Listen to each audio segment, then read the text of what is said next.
Hello, welcome back to ABI-DOS. Yep, we're almost done. So this is Altitude Plotter, and it has plagued me for several episodes. I have spent 7 episodes trying to solve this one puzzle alone. I gave up. I solved the rest of the puzzles in about 10 episodes. But Altitude Plotter has completely... I don't even know. I have a solution that works in SafeSlot 11. I copied it off a Steam guide by, I believe, Deru. A Steam guide by Deru that compiles all solutions. Fascinatingly enough, this solution was only shown in the game's trailer. So either this is what Deru considers to be the best solution, or this was the only solution they could find, which the second one scares me a bit more. It gives me a bit of assurance that no one else has been able to post a solution to Altitude Plotter, but I'm almost certain people would have done it on their own. But yeah, the solution that's given on their walkthrough or their list of solutions was from the game's trailer, meaning that this was either won by a playtester or the creator alone, not from a point after the game officially came out. So it's really interesting, but it works. I tried it and it works. Should I go through all the possible, all my attempts in the past first? Oh my goodness, what is this? I don't know what this is. I had this thing that, yeah, it used these shifters to shift the cursor around. In the end, we decided that's not a good thing to do. This one was to teach, yeah, this one was for me to figure out how to make the color work. There's a better way of making the colors work out, rather than having 4 values. And then this one was the one that... I don't know what happened here, but yeah. Did it work at all? It was actually really close to working. Yeah. Wow. And then this one was also really close to working? No, this one was a failed state. Yeah, I tried to do this and then using this mechanism to move the counter instead. In the end, I decided that was too much space. But this solution also actually uses that same idea. So, grand reveal, what is the actual working solution that I have in here? It's this! Yep. It's actually really small. It saves 2 whole lines, 2 whole columns, even though it's not small enough for the challenge solution, meaning there exists a solution that fits in here. If there wasn't a challenge that fit in here, I don't think the creator of the game would have made this a challenge. They must have some way of making this setup work. But in this case, it doesn't work, but it works very well. And just to show you, yes, it goes like this. So, shall we figure out how it works first? Firstly, it made the color thing a lot more simple. So rather than having 4 different values checked, and each of the 4 values linking to a certain combination, it did it like this instead, where these are just the colors, and then there's a separate place to put in the value 167. So you get the final output, which is a colored 167-bit. And how the color works is based on these 3 criteria, it will remove colors. So if it's less than 2, but more than 0, which is a 1, then these will both be out and it'll be blue. Wait, what?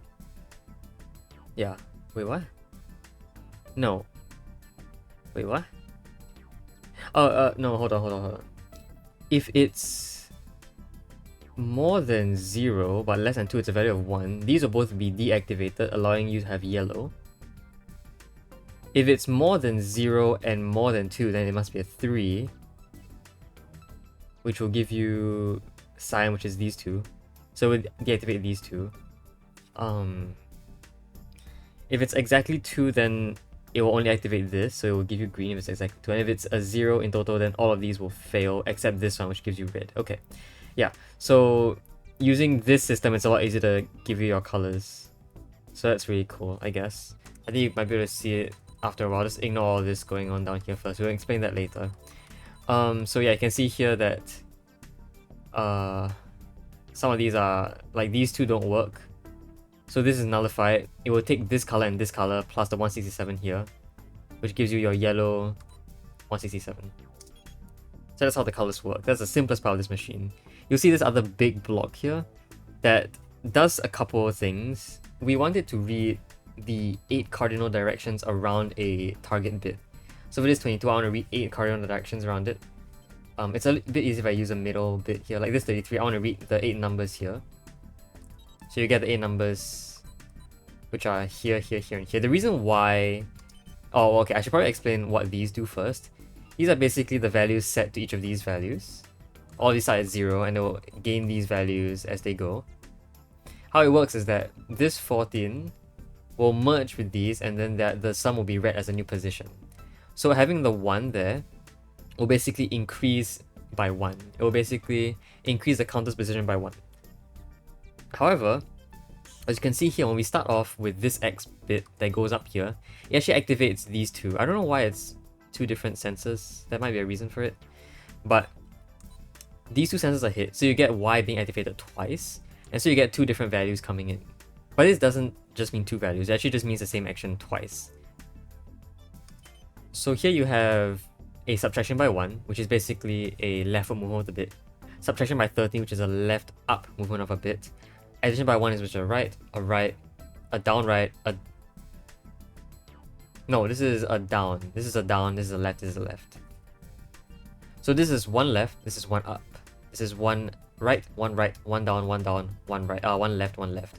But if I do it twice by activating this Y twice, you basically get the action done twice. So this is moving 2 left, this is moving 2 up, this is moving 2 right, 2 down, 2 down, 2 left, 2 left, which basically gives you the 8 values around a target value, which is this 33.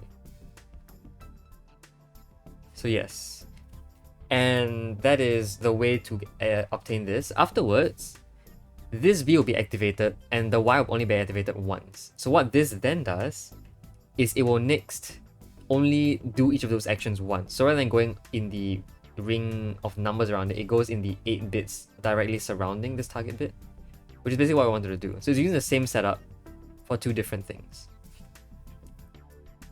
Yeah. So that's how it's done. So you can see here it does this, and after a while this will activate again, and then you only have each of these actions being done once.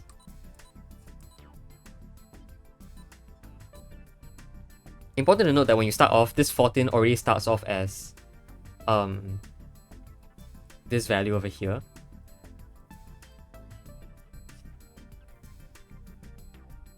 Which is is the first bit. So this reader will set the position of the pointer to position 14, like so. This, when it comes back around, it will actually do the same thing. It will set that position to 14 again. And because this X is meant to give you the position value, it will always read to that position twice. So that's what that duplicator is for. Next, you can see there's a loop down here. It takes a big loop after a certain number of cycles. The reason why there's a wait here is because this 0 will actually be pulling out some values. We'll pull out some values. And then this bit over here will take that loop around. It has a bunch of obstructors to make sure it doesn't collide with any bits coming out of here. Also, this B over here will activate this, which is to do what?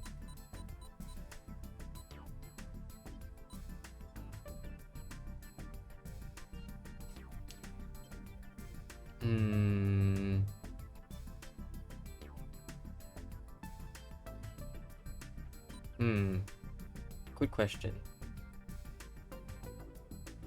I haven't really figured out how this works. This takes the first digit, this takes the first bit and lets it go into this path to determine the... Oh, is it determine the color? Oh, right, because the first bit, which is 14, will be pulled out of here. So when this is 14, this 0 will be on this button over here, which pulls out a value here. So this will pull out the 22, which is this number over here. And therefore, by separating it into this position, you basically allow this value to determine what color shows up. So this line gives you the color determinator, and this line over here gives you whether this pulls in or not. And this is determined by this value over here. Basically what we're saying is if this value's place digit is written down here, if any of these are larger, then it will put a color down. Yes. Then this place digit here. So 17 is obviously way larger. But, however, if a 17 is detected, this will activate, which will cause the 17 to not count. So we only work with the 1 over here, and the 2 over here, and the 2 over here. And none of them are actually greater than 2, which is written by the initial bit, which is this 22 value over here. So you won't get anything coming out of this. Okay. Next, you have this loop over here. This loop is actually what I wanted to talk about. When this loop comes in, it adds a certain value. So we have this 14 over here, and this 2 over here. The 14 will shift the position down. Why is it down by... It will shift the position down. Oh, it's because it's going from this 13 to this 26, which I think is in fact 16 steps. So it's 2 steps to become to this position. Yes, okay, that's actually really clever. But okay, we'll explain this step by step. At this point, you are at 16. The reason why is because you have an add 2 here. So what this 16 will do is this 16 will be read up here as the 19, which is at position 16. So this plus 2 basically ensures that you keep reading 2 forward and 2 forward and 2 forward. But what happens if you are supposed to flip to the next row? This machine does it very cleanly. As you can see here, there's a nullifier, which is usually on. So this nullifier prevents this from adding 14. Cool. However, the reason why this 14 is added is because when you add 2, you will get from this position to the first bit in the next row, which is basically the same as relatively as bit 0 and bit 14, which means that the 14 becomes relevant again. And it's really clever. I don't know if it's like intended, but it's really clever that the 14 is being used this way. The 14 can be used to start a row if you add 2. So you only need the values 2 and 14 to get every single number here.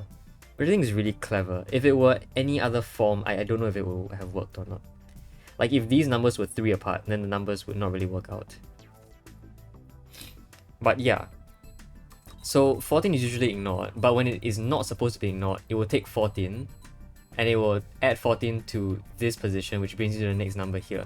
So I can keep trying to run around here, and when I reach this 24, you'll see that it will somehow add 14 and add 2. So at this 24, it stays at 24, it becomes at 26, and then it will add 14 again. And how does a machine know to add 14? It's with this thing over here. This takes the position, the current position, which you know to be 24, and if it happens to be the 11th row column, that is, if it happens to be the 11th column, it will activate the 14 to work, which will push it to the next row. And how will it do that? We've done this a lot of times before. It's the mod 13 trick. So the mod 13 will give you the value out of the 13 columns. It will give you the value here from 0 to 12. It will give you the column number. And if the column number happens to match 11, then this will be deactivated, allowing the 14 to be added on. So yeah, that's how the machine works. I think I've explained everything already. Yeah, I get how this works now. That's really clever. It also makes this cursor do some very wild, funny looking things. And I absolutely love this machine. Like, I don't think I would have been able to fit this, like, I don't think I would have been able to make this. Maybe with a bit more experience from the later levels, I would have figured out how to make the nullifiers help me a bit more. Because you can see, like, there's a pretty big use of nullifiers down here. But yeah, I don't think I would have been able to get this, like, even if I kept trying. Which I don't intend to anyway. But yeah, you also get a very nice wavy pattern along this line. So like, wow, this is just a really nice looking machine. And theoretically, it appears that you can maybe halve the steps by only checking the 4 different positions instead of 8. But but there are a couple of issues. One of those issues being that because down here we're checking for more than all the time, we're always checking for more than. There'll be sometimes where two values will collide, but when we check them, we will instead need to check for less thanness, which will fail. So if we check for more than all the time, we'll get a machine that works in every possible case. So it appears inefficient at first, but because we no longer need to check for either we are going for more than or less than. So like, if I went back to my solution over here, you'll see that we have a machine here that determines which value is greater and does the check, which is inefficient, apparently. Which means we don't check for 4, we check for 8, and we skip that step. Which I think is really clever. So yeah, that's the machine. Look at that. Wow. I'm just, yeah, so surprised that this works. That solves it.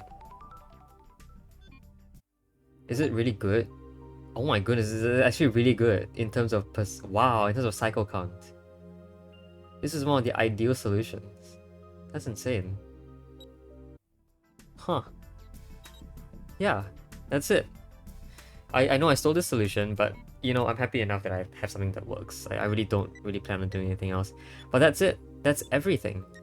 Everything, including the secret level of Minority Reporter. So yeah. I think that means that we're done with the game. Yeah, done with the game. Wow. Okay, so that's gonna be it for this series then. I definitely have time to talk about my final thoughts, which I will do. So, final thoughts about the game. This game is something that I don't imagine I would have completed. Like, in my life, I don't think I would have ever imagined completing a game like this. This is Opus Magnum on steroids, because in Opus Magnum you are given the leniency of as much time as you want, as much space as you want. But in this game, you don't get as much space as you need. So like, my solution might have worked. Oh, not this one.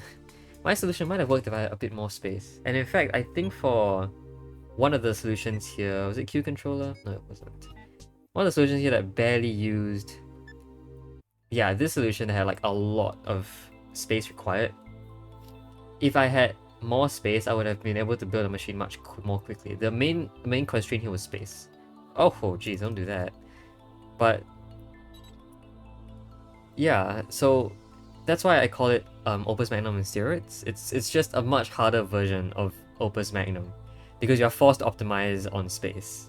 Which, while I'm a lot better at doing than Cycles, naturally, because Cycles is really hard to optimize on, you are already basically forced to optimize on space to at least a somewhat competent degree, which, you know, is a huge problem sometimes. But yeah, that's exactly why I thought I would never be able to finish this game. There were a lot of points in this game where I wanted to give up. I wanted to say, alright, I'm gonna give up on this, I'm not gonna do any more. One of those points was at the end of Logima, where I did, what is this, combinatorics? Yeah, this was some combinatorics nonsense. Look, look at that. Yeah, so Logima, I wanted to give up after this, basically. But I pushed on, and I thought that maybe, you know, these puzzles weren't gonna be that hard. The pulse coordinator, rectangle test, all of these ended up giving me a false sense of security, which caused me to push on. Maybe that's a good thing. Maybe it's a good thing that I managed to push on.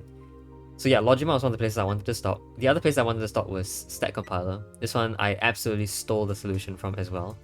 From Alan Malloy? Did I remember the name right? I'm so sorry if I remember your name wrong. But yeah, I stole the solution almost. I optimized it a bit, which is what allowed me to claim it as my own solution. I optimized it by quite a bit. But after this point, I thought that maybe like there was going to be... maybe I just don't want to do this anymore, because like I'm starting to not have solutions of my own. And then I went on to Router, and Router was an easy enough puzzle. I was like, okay, we can move on there. Maybe it's just a one-off thing. And then every level, basically, onwards, took me more than one episode to solve. Almost every one of these. I think Ranger was a pretty fun one, though. There were a lot of really cool solutions that I came up with that overall taught kept me going. But yeah, a lot of points where I wanted to give up. Rectangle test was... No, rectangle test was not a one-off thing. I think logic board was a one-off thing. Yeah, was a logic board a one solution, a one episode one? I don't know. It gave me a false sense of security. Anyway, yeah, I think I'm not gonna yap anymore about, I'm not gonna yap anymore about how this game made me want to give up so much. The other thing that I thought about was, yes, lessons that this game taught me. One of the key lessons that this game taught me was in Floodfall Simulator. You can see 3 machines here, and very clearly you can see 3 machines. Before this, I don't know if I had saved a previous attempt. No, this was a failed attempt, or this was like just a give up sort of thing. Was it? I'm not sure. This was, or was it this one? No, this one was a more clear set of 3 machines. But basically the way I thought about doing this was that I had a really big problem before I solved Floodfall Simulator. In a lot of the previous episodes, you can see Inertia Simulator, for example. What in the world is this mess? And even after this, there were a lot of messes as well. Like Neural Link Conflux, this is a big mess. Even though I can identify to you the various machines that were built together. What Floodfall Simulator taught me was to work on each machine individually before linking them up together. Which is why you see a lot of buildings that are like sort of clamped together before the wires start being very, very messy. I didn't really think about how to position each of these optimally until I needed to. And then when I got a solution that worked after working for all the wires, I squished them all together, got the wires to behave, and I got something that looked a lot better. Which means that the lesson for this is focus on each task individually before linking them. There's no need to look at the bigger picture if you can't get the details right yet, is my lesson from this game. Especially for other code-like games, from other Zachtronics, which are games of this caliber. This isn't made by Zachtronic Games. In fact, Zachtronic Games is no longer here. They're back as a different group. They are under a different name now, but they did recently come up with a new Opus Magnum-like game. I think it was Kaisen or something. Yeah, anyway. We still call these Zachtronics. I still call these Zachtronics, but for Zachtronic games, it's a lot more easy to first look at the details before working on a big picture. But obviously, you can't look at the details without looking at the big picture. So it's more of the way I managed to solve Neural Link Conflux, in fact, which was almost entirely mine, and like the solution is entirely mine. A lot of the other solutions, especially key generator and file sorter, I did take inspiration from other people's ideas, but Neural Link Conflux was entirely my solution. And the way I managed to solve this was to first create a big picture, not paint one, but to have an idea of what you want. So in Neural Link Conflux, I had a couple ideas. One of them was the nested steps. After that, you want to work on the details. You want to list out what details you need to work on. So as opposed to working on the big picture, you next identify what machines you need to build, what various buildings you need to have, and then build those machines, and then the final step is to link them all together. In Neural Link Conflux, the machines I built were one of these guys, which I actually got from the stack compiler, which was LMLO's solution. The other machine that I got was this central thing over here, which is used to identify greens and pull them through various stuff. There is this machine on the side, which is meant to take the data and send it into readable information into Signal 5. And those are the 3 main machines that I needed to build. There's a bunch of other stuff in the corners that are used to settle edge cases, which is also another thing that has been pretty prominent in this game, especially near the end game. I think the first appearance was rotator, or was it oscillator? I think it was oscillator. It's oscillator. No, it was oscillator 2. It was the one that like had a staircase, yeah, the one that had this kind of thing. Edge cases started showing up here when you think it works for every case, but there happens to be one very special thing that can happen that messes it up. So in this case, it's at the very end when you roll over to the next line, it overflows into the next line and you get some weird stuff going on here. In terms of Neural Link Conflux, that was when numbers are green at the very end of the line. Then things get weird. So that's what these machines are for. You get some other buildings that are used to dispute those.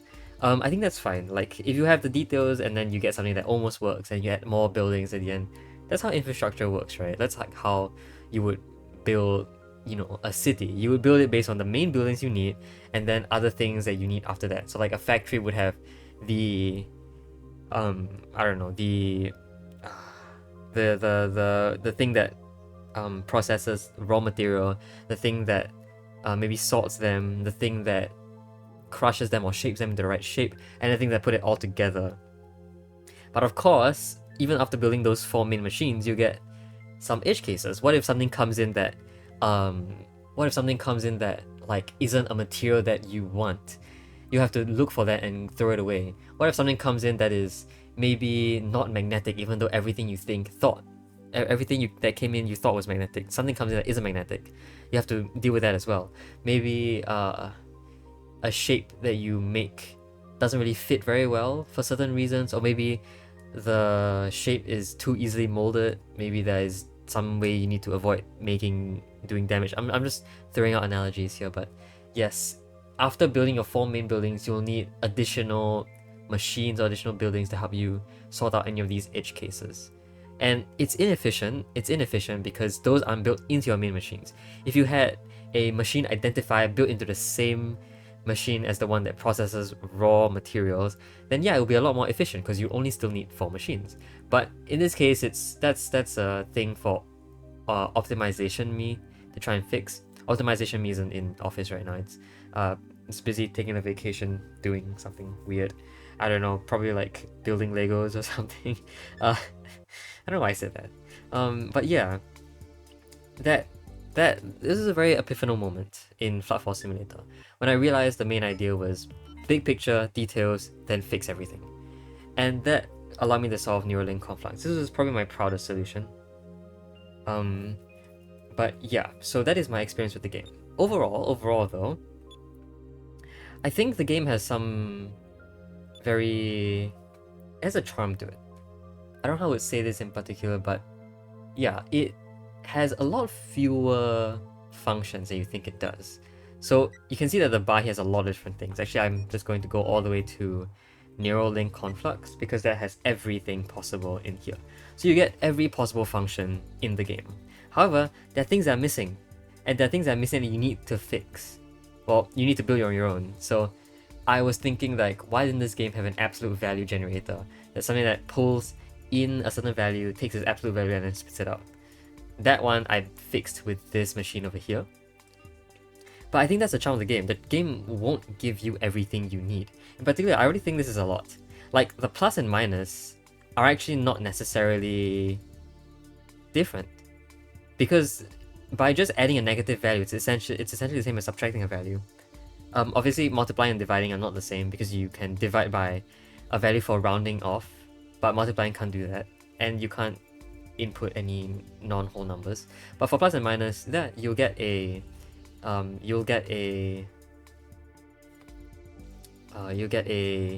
thing. Also, this negator I've never used ever. Like, none of my machines have a negator here. I wonder where this negator would be useful.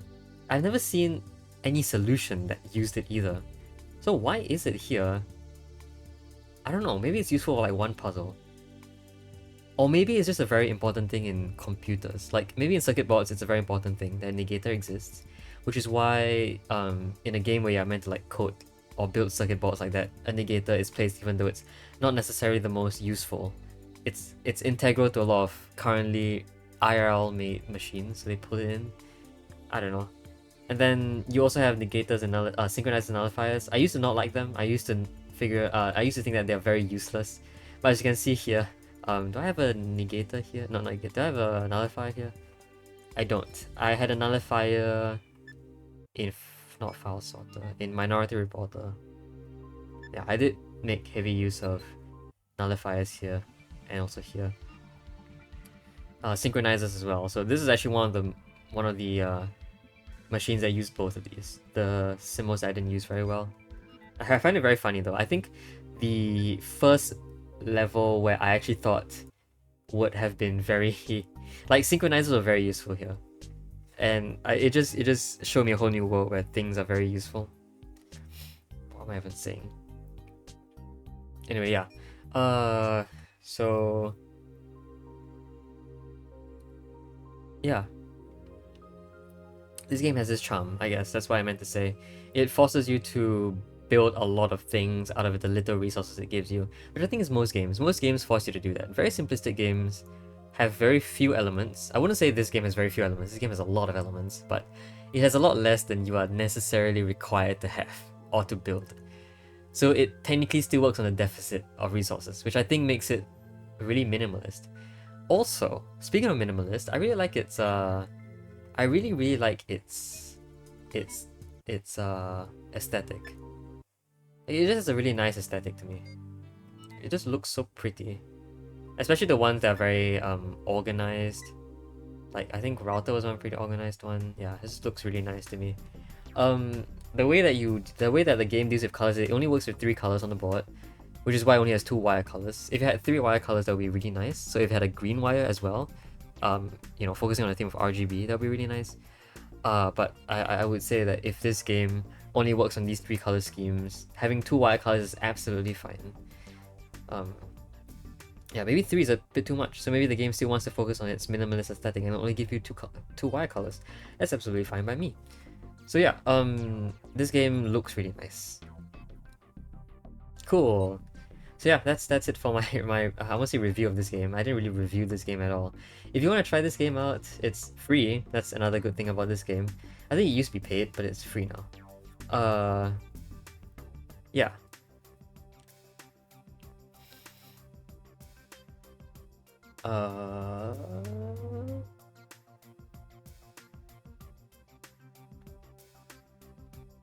Yeah, okay, so what was I gonna say? I was gonna say something. I don't know what I was gonna say.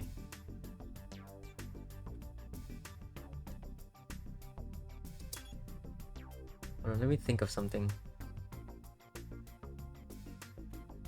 Let me see if I can optimize this. Hold on. Just a quick one. Did I try this? I feel like I tried this.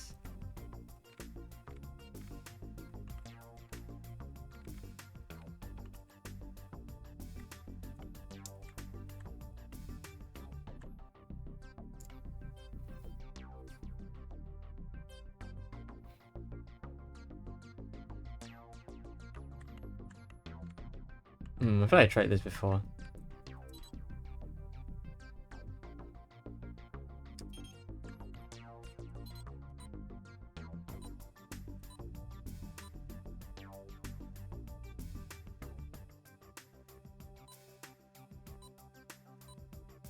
No. Yeah, that doesn't work.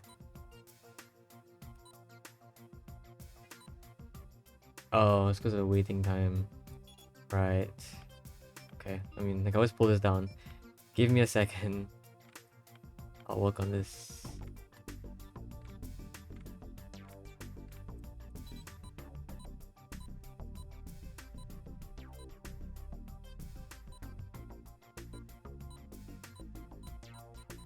Oh, yeah, these two merge. I see it merges because why? 1, 2, 3, 1, 2, 3. Here. Hold on.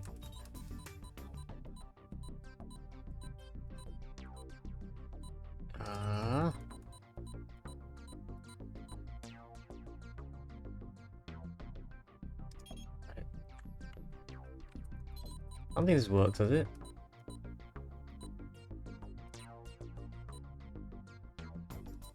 Why would it work? I don't know. It works for everything else though. That's really interesting that it works for everything else. Why? So all the 6s got thrown in already. All the 8s will get thrown in next.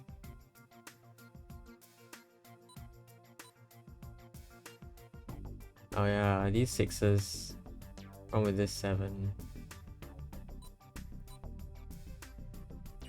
What? Hold on. So how do these work?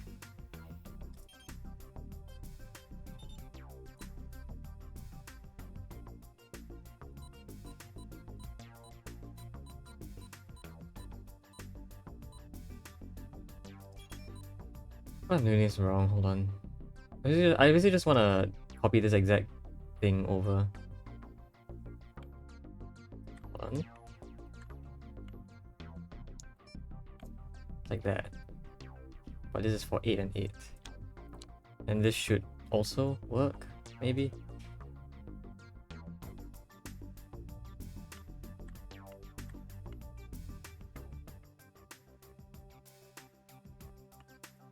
Maybe? I don't know.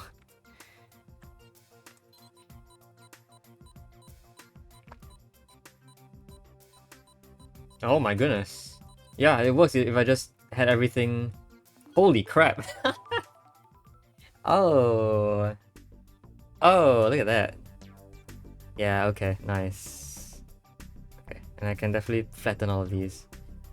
If I flatten all of these, it will look like that.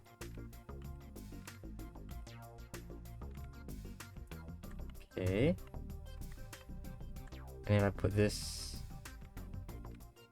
up here, they will look like this. Okay, it's not that good of an optimization, but it optimizes one row, which is kind of good. Okay, and then the red wire can just look like this, I guess. Yeah, look at that. That's nice.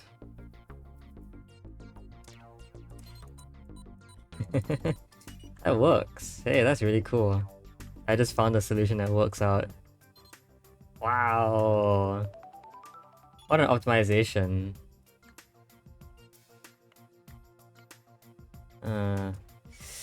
Too bad this thing stays here, because like otherwise I would like to make it a rectangle. Right. I would have liked to make it a rectangle, but it doesn't seem to really fit this rectangle thing. Oh well. It's okay. There you go. I talked a lot, but yeah.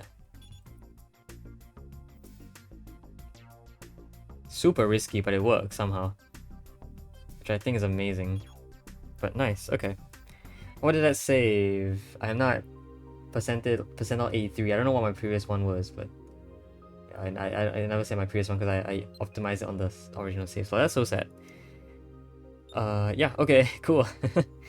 Okay, so I think with that final thing done, I'm just going to leave now. That's gonna be it for this episode. So yeah, really hope you guys enjoyed this series. The next game we're gonna be playing is going to be a cooldown game. I hope. It's from the single review I read. It's a 20 to 30 hour game, but it's a Sokoban, so maybe it won't be too bad for me. Yeah, so the next game is going to be a cooldown game, hopefully. It's not be too challenging compared to this. So hopefully I won't feel like really bad about it. So yeah, that's gonna be it for this episode. Hope you guys enjoyed the video. See you guys next time. Bye bye.